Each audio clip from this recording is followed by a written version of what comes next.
Chapter 25, To Kill a Mockingbird. Don't do that, Scout. Set him out on the back steps. Jem, are you crazy? I said set him out on the back steps. Sighing, I scooped up the small creature, placed him on the bottom step, and went back to my cot. September had come, but not a trace of cool weather with it, and we were still sleeping on the back screen porch. Lightning bugs were still about. The night crawlers and flying insects that beat against the screen the summer long had not gone wherever they go when autumn comes. A roly-poly had found his way inside the house.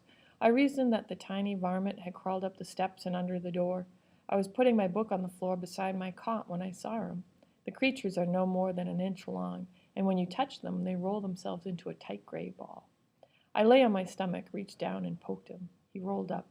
Then, feeling safe, I suppose, he slowly unrolled. He traveled a few inches on his 100 legs, and I touched him again. He rolled up. Feeling sleepy, I decided to end things. My hand was going down on him when Jem spoke.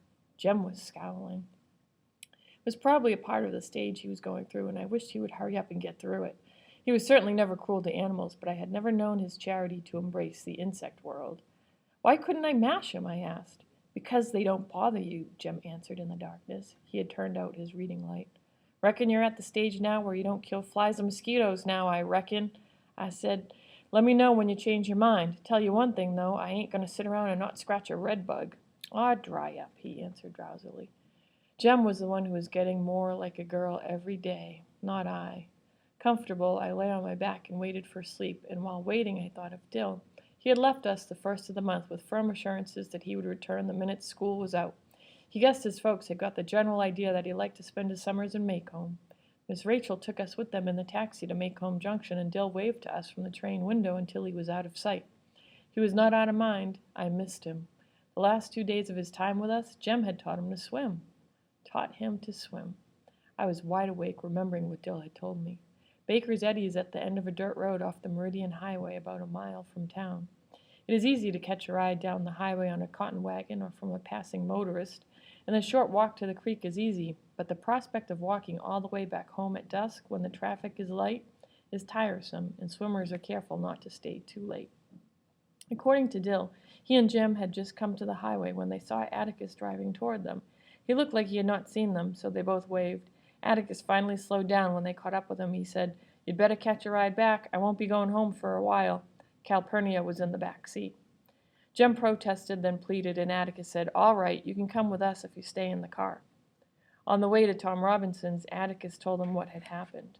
They turned off the highway, rode slowly by the dump, and past the Ewell residence, down the narrow lane to the Negro cabins. Dill said a crowd of black children were playing marbles in Tom's front yard. Atticus parked the car and got out. Calpurnia followed him through the front gate. Dill heard him ask one of the children, "Where's your mother, Sam?" and heard Sam say, "She down at Sis Stevens, Mr. Finch. Want me run fetch her?" Dill said Atticus looked uncertain, then he said yes, and Sam scampered off. "Go on with your game, boys," Atticus said to the children. A little girl came to the cabin door and stood looking at Atticus. Dill said her hair was a wad of tiny stiff pigtails, each ending in a bright bow. She grinned from ear to ear and walked toward our father, but she was too small to navigate the steps. Dill said Atticus went to her, took off his hat, and offered her his finger. She grabbed it, and he eased her down the steps. Then he gave her to Calpurnia. Sam was trotting behind his mother when they came up. Dill said Helen said, "Evening, Mr. Finch, won't you have a seat?" But she didn't say any more. Neither did Atticus. "Scout," said Dill, "she just fell down in the dirt. Just fell down in the dirt like a giant with a big foot just came along and stepped on her. Just Dill's fat foot hit the ground like he'd step on an ant." Dill said Calpurnia and Atticus lifted Helen to her feet and half carried, half walked her to the cabin. They stayed inside a long time and Atticus came out alone. When they drove back by the dump, some of the Ewells hollered at them, but Dill didn't catch what they said. Maycomb was interested by the news of Tom's death for perhaps 2 days. 2 days was enough for the information to spread through the county. "Did you hear about?" "No. Well, they say he was running fit to beat lightning." To Maycomb, Tom's death was typical. Typical of a Negro to cut and run. Typical of a Negro's mentality to have no plan, no thought for the future, just run blind first chance he saw. Funny thing, Atticus might have gotten him off scot-free, but wait. Hell no, you know how they are. Easy come, easy go. Just shows ya. And that Robinson boy was legally married. They say he kept himself clean, went to church and all that. But when it comes down to the line, the veneer is mighty thin. Negroes always comes out in 'em. A few more details enabling the listener to repeat his version in turn, then nothing to talk about until the Maycomb Tribune appeared the following Thursday. There was a brief obituary in the colored news, but there was also an editorial. Mr. B.B. Underwood was at his most bitter, and he couldn't have cared less who canceled advertising and subscriptions. But Maycomb didn't play that way. Mr. Underwood could holler till he sweated and write whatever he wanted to. He'd still get his advertising and subscriptions. If he wanted to make a fool of himself in his paper, that was his business. Mr. Underwood didn't talk about miscarriages of justice. He was writing so children could understand. Mr. Underwood simply figured it was a sin to kill cripples, be they standing, sitting, or escaping. He likened Tom's death to the senseless slaughter of songbirds by hunters and children. And Maycomb thought he was trying to write an editorial poetical enough to be reprinted in the Montgomery Advertiser. How could this be so, I wondered as I read Mr. Underwood's editorial. Senseless killing? Tom had been given due process of law to the day of his death. He had been tried openly and convicted by 12 good men and true. My father had fought for him all the way. Then Mr. Underwood's meaning became clear.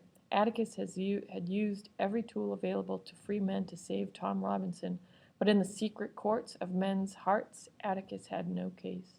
Tom was a dead man the minute Mayella Ewell opened her mouth and screamed. The name Ewell gave me a queasy feeling. Maycomb had lost no time in getting Mr. Ewell's views on Tom's demise and passing them along through that English channel of gossip, Miss Stephanie Crawford. Miss Stephanie told Aunt Alexandra in Jem's presence, "Oh, Foot, he's old enough to listen," that Mr. Ewell said it made it one down and about 2 more to go. Jem told me not to be afraid. Mr. Ewell was more hot-gassed than anything. Jem also told me that if I breathed a word to Atticus, if in any way I let Atticus know I knew, Jem would personally never speak to me again. That's the end of chapter 25.